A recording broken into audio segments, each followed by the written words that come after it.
बिस्मिल्लाहिर्रहमानिर्रहीम। रसूलुल्लाह सल्लल्लाहु अलैहि वसल्लम ने इरशाद फरमाया, 8 लोगों की नमाज खुदा कभी कबूल नहीं फरमाता। नंबर 1 है मालिक के घर से भाग कर जाने वाला गुलाम, जब तक वो वापस मालिक के पास न आ जाए। अपने शोहर की नाफरमान बेवा, जिस पर शोहर नाराज हो। नंबर 3 है ज़कात न देने वाला। नंबर 4 है बेनमाज। नंबर 5 है बालिग लड़की जो दुपट्टे के बगैर नमाज पढ़े। नंबर 6 है मस्जिद का इमाम जिससे नमाजी नाराज हूँ। नंबर 6 है ज़नबेन। सहाबा ने अर्ज किया, या रसूलुल्लाह सल्लल्लाहु अलैहि वसल्लम ज़नबेन कौन है?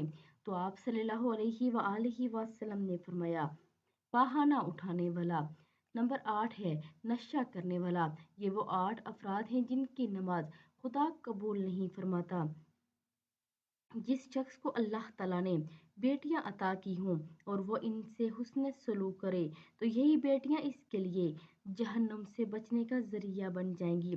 और जो शख्स अच्छी सीरत का मालिक हो, अल्लाह ताला इसको लोगों की मोहब्बत का महवर बना देता है।